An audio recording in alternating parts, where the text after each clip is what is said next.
അമ്മ മഴയാണ്, പക്ഷെ അച്ഛൻ ആലിപ്പഴമാണെന്ന് പറയും. അതുകൊണ്ടായിരിക്കും എപ്പോഴും നമുക്ക് അച്ഛനെ കുറിച്ച് പറയാൻ കുറച്ചേ ഉണ്ടാവും. നമ്മുടെ എല്ലാ വിജയങ്ങളുടെയും പിറകിലുണ്ടാവും, പക്ഷെ ഒന്നിലും അവകാശവാദങ്ങൾ ഉണ്ടാവില്ല. വോൾട്ടെയർ പ്രസംഗിച്ച് വീട്ടിലെത്തുമ്പോൾ ഭാര്യ ചോദിക്കുന്നുണ്ട്, എങ്ങനെ ഉണ്ടായിരുന്നു?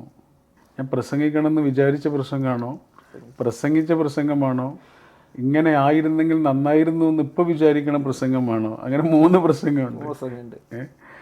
സമയത്ത് കിട്ടുന്ന ഒരു റിയാക്ഷൻ. സൈലൻസ് ശരിക്കും എന്താണെന്നറിയോ? ഇപ്പോൾ കേൾക്കുന്ന ആൾക്ക് കൂടി അതിൽ ഇൻവോൾവ് ആകാനുള്ളൊരു സ്പേസാണ്. ടാഗോർ ഒരു കവിതയിൽ അത് പറയുന്നുണ്ട്, വാക്കുകളുടെ ഇടയിലുള്ള മൗനത്തെക്കുറിച്ച്. ആ മൗനമാണ് കേൾക്കുന്ന ആൾക്ക് അതിലെന്തെങ്കിലും ഒരു പങ്ക് വഹിക്കാനുള്ളൊരു ഇടം എന്ന് പറയുന്നത്. എൻ്റെ ഏറ്റവും വലിയ വിഷമം ഇതൊന്നുമല്ല. എൻ്റെ വിഷമം എൻ്റെ കുഞ്ഞിന് 11 മാസമായിട്ടുള്ളൂ. അപ്പം ഞാൻ ചികിത്സ കഴിഞ്ഞ് വരുമ്പോഴേക്കും എൻ്റെ കുട്ടി എന്നെ മറക്കുമോ എന്ന് എന്നോട് ചോദിച്ചാൽ, ആളാണ് ഈ വാക്ക് പറയണത്. എൻ്റെ കുട്ടിക്ക് എന്നെ മനസ്സിലാകാത്തതിന് പഠിച്ചവന് നന്ദി. ലോകത്തെ ഏറ്റവും വിനയുള്ള മനുഷ്യന്മാരെ ശ്രദ്ധിച്ചിട്ടുണ്ടോ? വലിയ അസുഖങ്ങൾ വന്ന മനുഷ്യന്മാരായിരിക്കും. അതിൻ്റെ പൊലിമകളുടെ അപ്പുറത്തുള്ള ആഘോഷങ്ങളുടെ പിറ്റേന്ന് എന്താണെന്ന് അവർക്ക് മനസ്സിലായി. നമുക്ക് ആഘോഷങ്ങൾ മാത്രമേ മനസ്സിലായിട്ടുള്ളൂ. ഇപ്പോൾ നോക്കൂ, ഈ പിക്കാസി എന്ന് എഴുതിയ അക്ഷരത്തിൽ ഐ ഉണ്ട്, ഒരു എക്സ്ക്ലമേഷനുണ്ട് അല്ലേ? ഐ എന്ന് എഴുതി ഇത്രയേ ഉള്ളൂ, ഒരു വരയും മുകളിൽ ഒരു കുത്തും കൊടുത്ത്.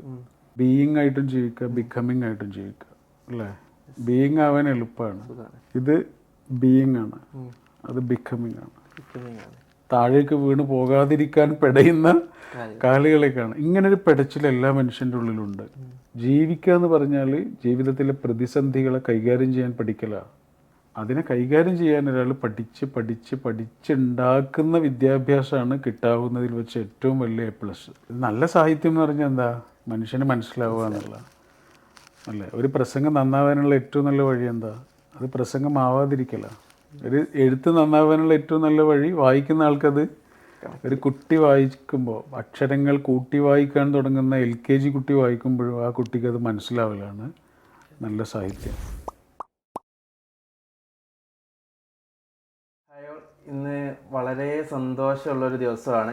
കാരണം ഇന്ന് നമ്മളോടൊപ്പം സംസാരിക്കാൻ വന്നിട്ടുള്ളത്, നമ്മളോടൊപ്പം സമയം സ്പെൻഡ് ചെയ്യാൻ വന്നിട്ടുള്ളത്, നമുക്കെല്ലാവർക്കും വാക്കുകളിലൂടെയും സംസാരത്തിലൂടെയും നമ്മൾ ഒരുപാട് ചിന്തിപ്പിക്കുകയും അതുപോലെ തന്നെ നമ്മൾ ഒരിക്കലെങ്കിലും കേട്ടിട്ടുള്ള ഒരു വ്യക്തിയാണ്. നമ്മളിങ്ങനെ കേട്ട് തുടങ്ങിയാൽ കേട്ടുകൊണ്ടേയിരിക്കുന്ന ഒരു വ്യക്തിയാണ്.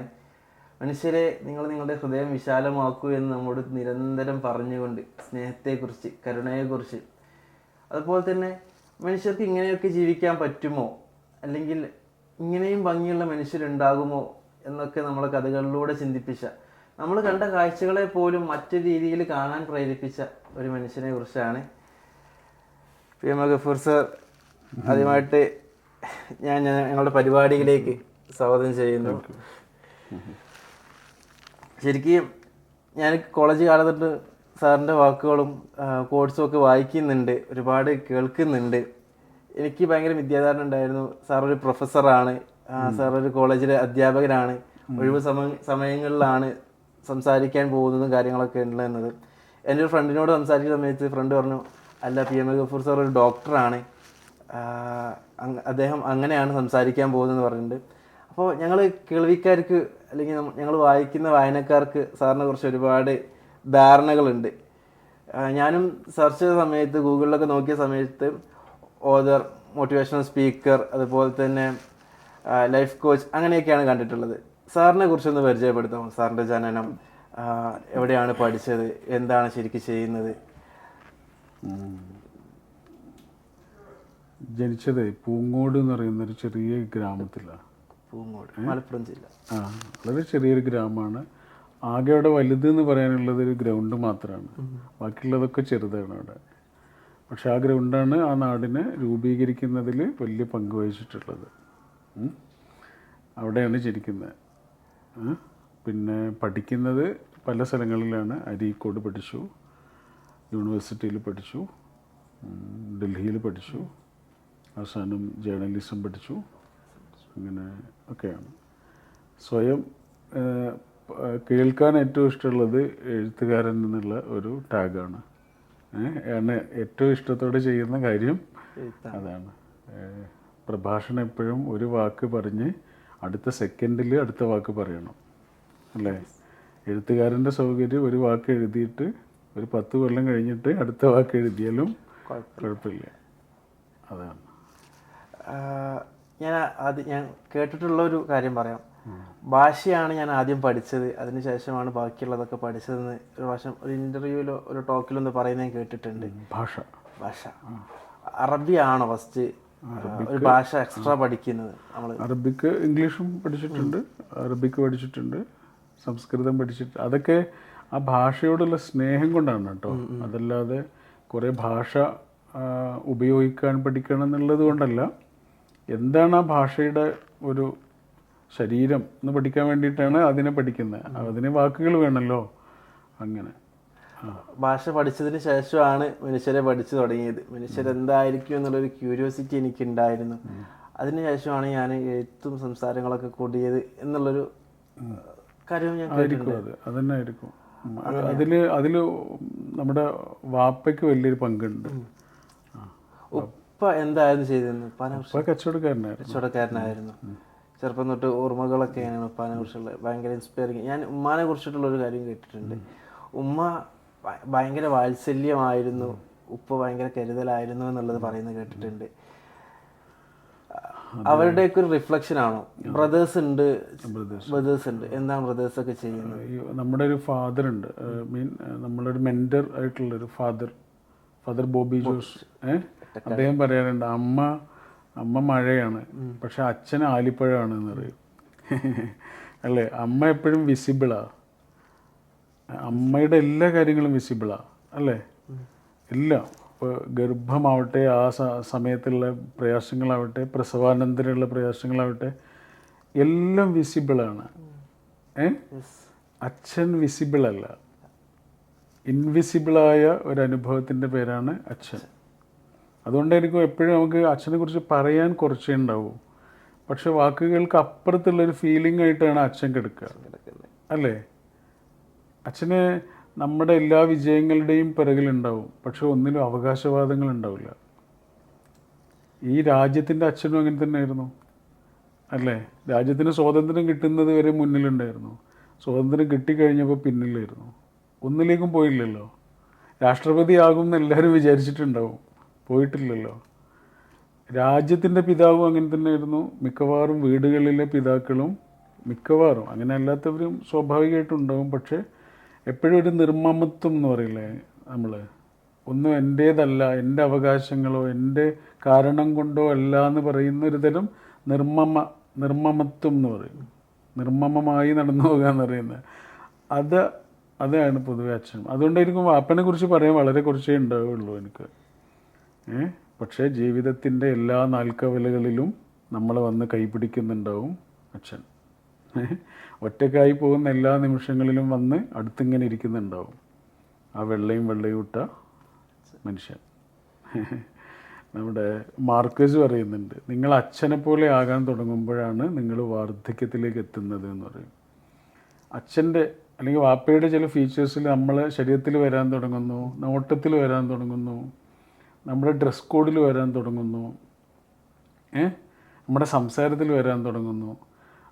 എനിക്കിപ്പോൾ അത് ഫീൽ ചെയ്യുന്നുണ്ട്. നമ്മൾ ഇങ്ങനെ 40 വയസ്സ് കഴിഞ്ഞപ്പോഴേ ഉപ്പയുടെ ചില ഫീച്ചേഴ്സ് ഇങ്ങനെ നമ്മൾ ഫോട്ടോ ഒക്കെ എടുത്ത് നോക്കുമ്പോൾ ചില നോട്ടങ്ങൾ അല്ലെങ്കിൽ അങ്ങനെയൊക്കെ ഉണ്ടാവില്ല, അത് ഉണ്ട്. അത് മിക്കവാറും മാർക്കേസ് പറഞ്ഞത് ശരിയാണ്. അച്ഛനെ പോലെ ആകാൻ തുടങ്ങും മനുഷ്യർ പതുക്കെ പതുക്കെ പതുക്കെ ഇങ്ങനെ. അതുകൊണ്ടായിരിക്കും വാപ്പനെ കുറിച്ച് കുറേ പറയാൻ ഇല്ലാത്തത്. വാപ്പ ഇൻവിസിബിളായ ഒരു അനുഭവമാണ്, അതേസമയം വാക്കുകൾക്ക് അപ്പുറത്ത് നമുക്ക് ഉണ്ടാകുന്ന ഒരു ഫീലിംഗുമാണ്. ഉമ്മയെ കുറിച്ചുള്ള അനുഭവങ്ങൾ. ഉമ്മ ഒരുപാട് സങ്കടങ്ങൾ അനുഭവിച്ച ഒരാളായിരുന്നു. ഉമ്മയുടെ ഉപ്പ ഒരു പട്ടാളക്കാരനായിരുന്നു. ഉമ്മ ചെറിയ കുഞ്ഞാവുമ്പോൾ ഉപ്പ വസൂരി പിടിച്ച് മരിച്ചു. പിന്നെ ഉമ്മമ്മയെ വേറെ കല്യാണം കഴിച്ചു. ആ നാട്ടിൽ അനാഥയായൊരു കുഞ്ഞ് എന്ന് പറഞ്ഞാൽ അങ്ങേയറ്റത്തെ ശ്രദ്ധയും സ്നേഹവും കിട്ടുന്ന ഒരു പരിസരമായിരുന്നു. അതുകൊണ്ട് ഉമ്മാക്ക് എല്ലാ തരത്തിലും സ്നേഹം കിട്ടി വളർന്ന ഒരു ഉമ്മയാണ്. അങ്ങനെ പിന്നീട് കൗമാരത്തിൽ കല്യാണം കഴിയുന്നു, ആ ഭർത്താവ് മരിക്കുന്നു, പിന്നെ ഒരു കല്യാണം കഴിയുന്നു. ആ രണ്ടാമത്തെ വിവാഹത്തിൽ ആദ്യം ഉണ്ടായ 3 കുഞ്ഞുങ്ങൾ മരിക്കുന്നു. പിന്നെ ഉണ്ടായ 5 കുഞ്ഞുങ്ങളാണ് ഞങ്ങൾ. അതിൽ അവസാനത്തെ കുഞ്ഞാണ് ഞാൻ. എൻ്റെ തൊട്ട് മുകളിലുള്ള ജ്യേഷ്ഠന് 26-ാമത്തെ വയസ്സിൽ മരിക്കുന്നു. അങ്ങനെ വലിയൊരു സങ്കടങ്ങളുടെ കടലിലൂടെ നീന്തി കടന്നു പോയൊരു ഉമ്മയായിരുന്നു. പക്ഷെ അത് ഉമ്മയെ വളരെയധികം എംപവർ ചെയ്യുകയും ചെയ്തിട്ടുണ്ട്. അതുകൊണ്ടായിരിക്കും ഉമ്മക്ക് എന്താണോ കിട്ടിയത് അത് ഞങ്ങൾക്കൊക്കെ ഉമ്മ തന്നിട്ടുണ്ട്. അത് ഒരു കരുണയും വാത്സല്യമുള്ള ഒരു ഫീലിംഗ് ആയിരുന്നു ഉമ്മ. ശരിക്ക് ഗഫൂർ ഖാനെ വായിക്കുന്നതിന് മുമ്പ് ഞാനൊക്കെ അറിഞ്ഞിട്ടുള്ളത് സംസാരത്തിലൂടെയാണ്, ഗഫൂർ ഖാൻ്റെ ക്ലാസ്സുകളിലൂടെയാണ്. ഈ പബ്ലിക് സ്പീക്കിംഗ് എന്നുള്ള ഒരു ഇതിലേക്കുള്ള ജേണി എങ്ങനെയായിരുന്നു, ഒരു പ്ലാറ്റ്ഫോമിലേക്കുള്ള? അത് ആലോചിച്ച് അങ്ങനെ സംഭവിച്ചതല്ല. 15-ാമത്തെ വയസ്സിൽ പ്രസംഗിച്ചിട്ടുണ്ട്. 15-ാമത്തെ വയസ്സിൽ SSLC സമയത്തെ ഒരു സദസ്സിൽ പ്രസംഗിച്ചിട്ടുണ്ട്. അന്ന് ആ പ്രസംഗം നടത്തണമെന്ന് എന്നോട് പറഞ്ഞ ആൾ ഫ്രണ്ടിലിരിക്കുന്നുണ്ട്. അയാൾ വലിയൊരാളാണ്. വലിയ ആൾ മീൻസ് നല്ലൊരു പണ്ഡിതനാണ്. അപ്പോൾ അദ്ദേഹം ഫ്രണ്ടിലിരിക്കുന്നുണ്ട്. അതോടുകൂടി എനിക്ക് പേടിയായി. പക്ഷേ ഞാൻ പ്രസംഗിച്ച് കഴിഞ്ഞപ്പോൾ അയാളിൻ്റെ കൈ പിടിച്ചിട്ട് പറഞ്ഞു വെരി ഗുഡ് എന്ന് പറഞ്ഞു. അങ്ങനെ അദ്ദേഹം പറഞ്ഞിട്ടില്ലായിരുന്നെങ്കിൽ പിന്നെ ഒരിക്കലും മൈക്കിൽ തൊടൂലായിരുന്നു. എനിക്കറിയാം അത് നന്നായിട്ടുണ്ടാവില്ല. നന്നായിട്ടില്ലാത്തൊരു പ്രസംഗത്തെ അയാൾ കൈ പിടിച്ചിട്ട് നന്നായി എന്ന് പറഞ്ഞിട്ടുണ്ടെങ്കിൽ ആ ഒരൊറ്റ വാക്കിൻ്റെ തുമ്പിൽ പിടിച്ചിട്ടായിരിക്കും പിന്നീട്. പക്ഷെ ഇപ്പോഴും പ്രഭാഷണം എന്ന് പറയുന്നത് പേടിയാണ്, ഭയങ്കര പേടിയുള്ള കാര്യമാണ്. ഓരോ പ്രസംഗത്തിൻ്റെ തൊട്ട് മുമ്പിൽ മനസ്സിങ്ങനെ ഒരു എങ്ങനെയാകും അത് എന്നുള്ളതിനെക്കുറിച്ച്. വോൾട്ടെയർ പ്രസംഗിച്ച് വീട്ടിലെത്തുമ്പോൾ ഭാര്യ ചോദിക്കുന്നുണ്ട് എങ്ങനെ ഉണ്ടായിരുന്നു പ്രസംഗം. അപ്പോൾ അദ്ദേഹം ചോദിക്കുന്നുണ്ട് ഏത് പ്രസംഗമാണ്, ഞാൻ പ്രസംഗിക്കണമെന്ന് വിചാരിച്ച പ്രസംഗമാണോ, പ്രസംഗിച്ച പ്രസംഗമാണോ, ഇങ്ങനെ ആയിരുന്നെങ്കിൽ നന്നായിരുന്നു എന്ന് ഇപ്പോൾ വിചാരിക്കണ പ്രസംഗമാണോ, അങ്ങനെ 3 പ്രസംഗമുണ്ട്. മിക്കവാറും നമ്മൾ വിചാരിച്ചതാവില്ല സംഭവിച്ചിട്ടുണ്ടാവുക. പക്ഷെ വാക്കുകൾക്ക് എപ്പോഴും ഒരു ഒഴുക്കുണ്ട്. അല്ല, അതൊരു ബ്ലെസ്സിങ് ആണ്. അങ്ങനെ ഒരാൾക്ക് ഉണ്ടെങ്കിൽ അത് നമുക്ക് കണ്ടന്റ് ഉണ്ടാക്കാൻ കഴിയും. പക്ഷെ അതിനെ ഒരു ഫ്രെയിമിലേക്ക് മാറ്റി മനുഷ്യനെ കേട്ടിരിക്കാൻ പറ്റുന്ന പാകത്തിലാവുന്നുണ്ടെങ്കിൽ അത് പഠിച്ചുകൊണ്ടൊരു ബ്ലെസ്സിങ് അതിലെന്തായാലും സംഭവിക്കണം. ശരിക്കും സ്പീക്കേഴ്സിൽ വേർഡ്സ് ഹീൽ ചെയ്യുമെന്ന് പറയാറുണ്ട്. ഹീൽ ചെയ്യുന്നതിലാണ് നമ്മൾ സ്പീക്കേഴ്സായിട്ട് കണക്ട് ചെയ്യാറുള്ളത്. പക്ഷേ ഗഫൂർ ഖാൻ്റെ കേസിൽ സൈലൻസ് കൂടുതലായിട്ട് ഹീൽ ചെയ്യുന്നുണ്ട്. ആ സൈലൻസ് ഇടുന്നതിൻ്റെ ഒരു മാജിക് എന്താ ശരിക്കും? വാക്കുകൾക്കിടയിൽ ചിലപ്പോൾ ഇടുന്ന ഒരു 2 സെക്കൻഡ് 3 സെക്കൻഡ് സൈലൻസ് ആയിരിക്കും. ആ സൈലൻസിൽ ഞാൻ മുമ്പും പ്രസംഗങ്ങൾ കേട്ടിട്ടുണ്ട്, നേരിട്ട് കണ്ടിട്ടുമുണ്ട്. ആ സമയത്തൊക്കെ ആളുകളുടെ കണ്ണുകളിൽ ആ സൈലൻസിൽ പിടിച്ചിരുത്തുന്ന സമയത്ത് കിട്ടുന്ന ഒരു റിയാക്ഷൻ. സൈലൻസ് ശരിക്കും എന്താണെന്നറിയോ, ഇപ്പോൾ കേൾക്കുന്ന ആൾക്ക് കൂടി അതിൽ ഇൻവോൾവ് ആകാനുള്ളൊരു സ്പേസാണ്. അത് ഞാൻ അറിയുന്നത്, അല്ലെങ്കിൽ അങ്ങനെ ഒരു സ്പേസ് കൊടുക്കണമെന്ന് ഞാൻ അറിയുന്നത് രവീന്ദ്രനാഥ് ടാഗോറിൻ്റെ ഒരു കവിതയിൽ നിന്നാണ്. ടാഗോർ ഒരു കവിതയിൽ അത് പറയുന്നുണ്ട്, വാക്കുകളുടെ ഇടയിലുള്ള മൗനത്തെക്കുറിച്ച്. ആ മൗനമാണ് കേൾക്കുന്ന ആൾക്ക് അതിലെന്തെങ്കിലും ഒരു പങ്ക് വഹിക്കാനുള്ളൊരു ഇടം എന്ന് പറയുന്നത്. അല്ലെങ്കിൽ പറയുന്ന ആൾ മാത്രമേ ഉണ്ടാവുള്ളൂ. സൈലൻസ് ഉണ്ടാകുമ്പോൾ കേൾക്കുന്ന ആൾ കൂടി അവിടെ ഉണ്ടാവും. അയാൾക്ക് കൂടി ആലോചിക്കാനുള്ളൊരു സ്പേസ് കൊടുക്കുകയാണ്. അപ്പോൾ അതൊരു ഇൻട്രാക്ഷൻ ആവുന്നുണ്ട്. നമ്മൾ പോലും വിചാരിക്കാതെ അവിടെ ഒരു ഇൻട്രാക്ഷൻ നടക്കുന്നുണ്ട്. ശരിക്കും മനുഷ്യർ ഭയങ്കര അത്ഭുതമെന്ന് തോന്നിപ്പിക്കുന്നതാണ് പല പ്രസംഗങ്ങളെന്ന് പറയാൻ പറ്റില്ല. നിങ്ങൾ പറയുന്ന സ്റ്റോറി ടെല്ലർ എന്ന രീതിയിൽ ഒരുപാട് കഥകളിൽ എത്രയും മനുഷ്യരുടെ ഭംഗിയാണ് കാണിക്കുന്നത്. ഗഫൂർക്ക് അത്ഭുതമായിട്ട് തോന്നിയിട്ടുള്ള മനുഷ്യന്മാരുണ്ടായിട്ടില്ല ജീവിതത്തിൽ? ഏതെങ്കിലും ഒരു എക്സ്പീരിയൻസ് ഇയാൾ എങ്ങനെയാണ് ഇതിനകത്ത്? അപ്പോൾ നമ്മൾ ഒരുപാട് കഥകൾ കേൾക്കുന്ന ആളുകളായിരിക്കും, പക്ഷെ ഒരു മനുഷ്യനെ കൊണ്ട് എങ്ങനെയൊക്കെ കഴിയുമോ? അത് ഞാൻ പെട്ടെന്ന് മനസ്സിൽ വന്നൊരു സംഭവം പറയാം. ഒരിക്കലും ഒരു പെൺകുട്ടീനെ വിളിച്ചു. എനിക്ക് പരിചയമുള്ള ഒരു ഡോക്ടറാണ് അവൾ വിളിച്ചിട്ട് പറയാ അവൾക്ക് ബ്രെയിൻ ട്യൂമർ ഡിറ്റക്ട് ചെയ്തിട്ടുണ്ട്. അപ്പോൾ അതിൻ്റെ ട്രീറ്റ്മെൻറ്റിന് കോയമ്പത്തൂരിലേക്ക് പോകാൻ വേണ്ടി അവൾ ഒരുങ്ങി നിൽക്കുമ്പോഴാണ് വിളിച്ചത്. എന്നിട്ട് എന്നോട് പറയാം ഇങ്ങനെയൊക്കെ സംഭവിച്ചിട്ടുണ്ട്. എൻ്റെ ഏറ്റവും വലിയ വിഷമം ഇതൊന്നുമല്ല, എൻ്റെ വിഷമം എൻ്റെ കുഞ്ഞിന് 11 മാസമായിട്ടുള്ളൂ. 11 മാസമായിട്ടുള്ള കുഞ്ഞിനെ ഇവിടെ നിർത്തിയിട്ടാണ് ഞാൻ പോകുന്നത് ചികിത്സയ്ക്ക്. അപ്പം ഞാൻ ചികിത്സ കഴിഞ്ഞ് വരുമ്പോഴേക്കും എൻ്റെ കുട്ടി എന്നെ മറക്കുമോ എന്ന് എന്നോട് ചോദിച്ചാൽ.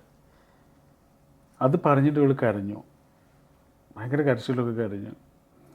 പിന്നെ അവൾ ട്രീറ്റ്മെൻറ്റിന് പോയി. പിന്നെ വിളിക്കുന്നൊന്നുമില്ല, വിവരമൊന്നുമില്ല.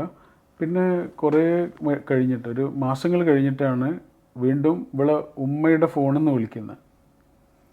എന്നിട്ട് എന്നോട് പറഞ്ഞത് എന്താണെന്നറിയോ? എന്നോട് പറഞ്ഞു, ട്രീറ്റ്മെൻറ്റൊക്കെ നടക്കുന്നുണ്ട്, പിന്നെ ഞാൻ ഇന്നലെ എൻ്റെ കുഞ്ഞിനെ കണ്ടു, എൻ്റെ കുഞ്ഞിന് എന്നെ മനസ്സിലാവണില്ല, പടച്ചോന് സ്തുതി എന്ന് പറഞ്ഞു. എൻ്റെ കുട്ടിക്ക് എങ്ങാനും എന്നെ മനസ്സിലായിരുന്നെങ്കിൽ അവൾക്ക് സങ്കടമാവില്ല എന്നാണ് ചോദിച്ചത്.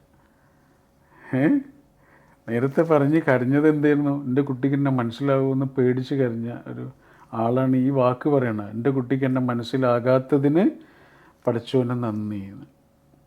രോഗം അയാളെ റിഫൈൻ ചെയ്തു. അതാണ് ലോകത്തെ ഏറ്റവും വിനയുള്ള മനുഷ്യന്മാരെ ശ്രദ്ധിച്ചിട്ടുണ്ടോ? വലിയ അസുഖങ്ങൾ വന്ന മനുഷ്യന്മാരായിരിക്കും. കാരണം അവർക്ക് ജീവിതത്തെ കുറച്ചുകൂടെ മനസ്സിലായി. അതിൻ്റെ പൊലിമകളുടെ അപ്പുറത്തുള്ള ആഘോഷങ്ങളുടെ പിറ്റേന്ന് എന്താണെന്ന് അവർക്ക് മനസ്സിലായി. നമുക്ക് ആഘോഷങ്ങൾ മാത്രമേ മനസ്സിലായിട്ടുള്ളൂ. അവർക്ക് ആഘോഷങ്ങളുടെ പിറ്റേന്ന് എന്താണെന്ന് മനസ്സിലായി. ആഘോഷങ്ങളുടെ പിറ്റേന്ന് ആഘോഷമൊന്നും ഉണ്ടാവില്ല.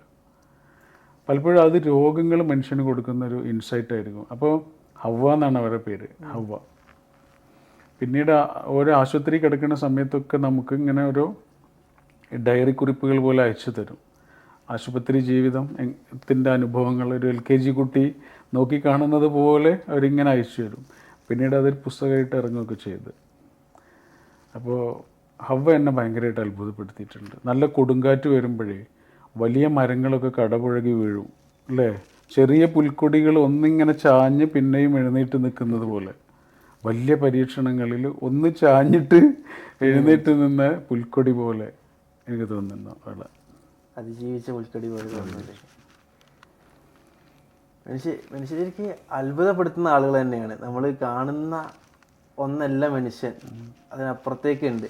ഇപ്പോൾ പലപ്പോഴും ചില മനുഷ്യരൊക്കെ ഭയങ്കര ഗ്രേറ്റാന്ന് തോന്നുന്നത് നമുക്ക് ചെറുതാന്ന് തോന്നാറുണ്ട്. ഇപ്പോൾ ഗഫൂർക്ക് പറയാറുള്ള ടൊവിനോൻ്റെ എക്സ്പീരിയൻസ് എപ്പോഴും പ്രസംഗങ്ങൾ പറയുന്നത് കേട്ടിട്ടുണ്ട്. നമ്മൾ വലിയൊരു മനുഷ്യനാണെന്ന് പറയുന്നുണ്ടെങ്കിലും ബ്രദറിൻ്റെ സാന്നിധ്യത്തെ കുറിച്ചിട്ട് എപ്പോഴും അദ്ദേഹം പറയും, ബ്രദറാണ് എന്നെ ഇങ്ങനെയൊക്കെ ആക്കുന്നത്. ഏറ്റവും കൂടുതൽ സപ്പോർട്ട് ചെയ്തിട്ടുള്ള ബ്രദേഴ്സാണ്. ഗഫൂർക്കയുടെ ഇതിൽ ബ്രദേഴ്സ് എത്രത്തോളം എഫക്റ്റ് ചെയ്തിട്ടുണ്ട്, സപ്പോർട്ട് ചെയ്തിട്ടുണ്ട്? ഭയങ്കരമായിട്ട്. കാരണം വായിക്കുന്നുണ്ടെങ്കിൽ അതിൻ്റെ കാരണം എൻ്റെ കാക്കമാരാണ്. വായിക്കുന്നുണ്ടെങ്കിൽ, കാരണം വലിയ കാക്കയ്ക്ക് ചെറിയൊരു പുസ്തകക്കൂട്ടം ഉണ്ടായിരുന്നു. അതിൽ നിന്ന് വായിച്ചൊരു ബുക്കാണ് ആദ്യമായിട്ട് വായിക്കുന്ന ബുക്ക്. പിന്നെ അവനിങ്ങനെ കൊണ്ടുവന്ന് തരും, അവനെ പല സ്ഥലങ്ങളിലേക്കും അവൻ്റെ കൂടെ കൊണ്ടുപോകും. അങ്ങനെയൊക്കെ ഭയങ്കരമായിട്ട് നമ്മളെ സ്വാധീനിച്ച ഒരു. ശരിക്കും അവരൊക്കെ എന്താ ചെയ്യുന്നത്? അവരൊക്കെ മാഷന്മാരാണ്. ഒരാൾ മരിച്ചു, ഒരാൾ മരണപ്പെട്ടു, ഒരാൾ മാഷാണ്, ഒരാൾ കച്ചവടമാണ്. അങ്ങനെ. ശരിക്കും എഴുതി തുടങ്ങുമായിരുന്നു ഫസ്റ്റ് നിന്ന്, അതോ സംസാരമായിരുന്നു? അപ്പോൾ സംസാരിക്കുന്നത് 15ാമത്തെ വയസ്സിലാണല്ലോ, എഴുതുന്നത് 5ാം ക്ലാസ് 5ാം ക്ലാസ് വിട്ടിട്ട് 5ാം ക്ലാസ്. ശരിക്കും എഴുത്തിനെ കുറിച്ച് ഞാൻ പറയുന്നത് കേട്ടിട്ടുണ്ട്. അടുത്ത വളവിൽ എന്താണെന്ന് അറിയാത്തത് പോലെയാണ് എഴുത്തിന്റെ ടെസ്റ്റ് വരുന്നത്. അതാണ് എഴുതാനുള്ള താല്പര്യം കൂടുതലുള്ളത് എന്നുള്ളത്. 5ാം ക്ലാസ്സിൽ നിന്ന് എഴുതിയത് കവിതയാണ് കേട്ടോ. എഴുത്ത് ഒരു ആർട്ടിനെ അറിയുന്നത് അന്നാണെന്നാണ് ഉദ്ദേശിച്ചത്. പിന്നെ എഴുത്തിൻ്റെ ഒരു സൗകര്യം അതാണ്. വളരെ കുറച്ചുകൂടെ ആഴത്തിൽ മനുഷ്യനെ തൊടാൻ കഴിയും എഴുത്തിന്. ഇപ്പം നമ്മളൊരാൾക്ക് ഒരു ബുക്ക് കൊടുത്തിട്ട് ഇതൊന്ന് വായിക്കണം എന്ന് പറഞ്ഞിട്ട് അയാൾ ചിലപ്പോൾ വായിച്ചിട്ടുണ്ടാവില്ല. അയാൾ എവിടെയെങ്കിലും കൊണ്ടുപോയി വെച്ചിട്ടുണ്ടാവും. പിന്നീട് അതെടുത്ത് വായിക്കുന്ന മനുഷ്യനെ നമ്മൾ കണ്ടിട്ടുണ്ടാവില്ല. നമ്മളറിയാത്തൊരു കണ്ണ് അത് വായിക്കുകയും നമ്മളറിയാത്തൊരു ഹൃദയത്തെ അത് സ്വാധീനിക്കുകയും ചെയ്തിട്ടുണ്ടാവും. ഒരു പക്ഷേ അപ്പോഴേക്കും നമ്മൾ ഇവിടുന്ന് പോയിട്ടുണ്ടാവും. ഒക്ടോവിയോ പാസ് പറയുന്നുണ്ട്, ഞാൻ എൻ്റെ വാക്കുകളുടെ നിഴലാണ്. ഞാൻ നിഴൽ മാത്രമാണ്, വാക്കാണ് വെളിച്ചം. നിഴൽ ഇവിടുന്ന് ഇല്ലാതായി പോവുകയും വാക്ക് ബാക്കിയാവുകയും ചെയ്യുമെന്ന് പറയുന്നുണ്ട്. വിജയമാഷ് പറഞ്ഞിട്ടില്ലേ, കത്തിക്കാൻ ഉപയോഗിക്കുന്ന കമ്പ് കത്തിത്തീർന്നാലും ആ കത്തൽ തുടർന്നുകൊണ്ടിരിക്കും എന്ന് പറയുന്നുണ്ട് അല്ലേ? ശരിയല്ലേ? കത്തിക്കാൻ ഉപയോഗിക്കുന്ന കമ്പാണ് ആദ്യം കത്തിത്തീരുക, എന്നിട്ടും ആ അഗ്നി പിന്നെയും തുടരുന്നുണ്ടാവും. ഇതാണ് വാക്ക്. പറഞ്ഞ ആൾ ഇവിടുന്ന് പോയിട്ടുണ്ടാവും. വാക്കിൻ്റെ എക്കോ ബാക്കിയാവുകയും ചെയ്യും. അതുകൊണ്ട് എഴുതുക എന്നുള്ളതൊരു വലിയൊരു, പക്ഷെ എഴുതുക എന്നുള്ളത് എളുപ്പമല്ല. അതാണ്. വായിക്കാൻ എളുപ്പമാണ്, അതൊക്കെ മനസ്സുണ്ടായാൽ മതി. എഴുത്ത് എന്ന് പറഞ്ഞാൽ ഒരു ഇൻ്റലക്ച്വൽ ബ്ലീഡിങ്ങാണ്. അത് നസീഫിന് അറിയാലോ. അറിയാം. സോ ശരിക്കും ഞാൻ ഇന്നലെ ലാസ്റ്റ് സമയത്ത് നമ്മൾ കണ്ടൊരു ഫോട്ടോ സ്റ്റോറി ഇട്ട സമയത്ത് എനിക്കൊരു മെസ്സേജ് വന്നിട്ടുണ്ടായിരുന്നു. അന്ന് ഒരു പെൺകുട്ടിയാണ് മെസ്സേജ് അയച്ചിട്ടുള്ളത്. ആൾ പറഞ്ഞു, ഗഫൂർ സാറിന് എനിക്കറിയാം, ഞാൻ വരച്ചു കൊടുത്തൊരു ചിത്രം നിങ്ങൾ ക്യാരി ചെയ്യുന്നതിനെ കുറിച്ചും അത് കെയർ ചെയ്ത് കൊണ്ട് നടക്കുന്നതിനെ കുറിച്ചും ഒക്കെ പറഞ്ഞത്. പിന്നീട് ഒരിക്കലും കാണാനും സംസാരിക്കാനും പറ്റിയപ്പോൾ ആ ചിത്രത്തിൻ്റെ കാര്യം പറഞ്ഞപ്പോൾ തന്നെ ഞാൻ നന്നായിട്ട് ഓർത്തു എന്നുള്ള കാര്യങ്ങളൊക്കെ പറയുന്നുണ്ട്.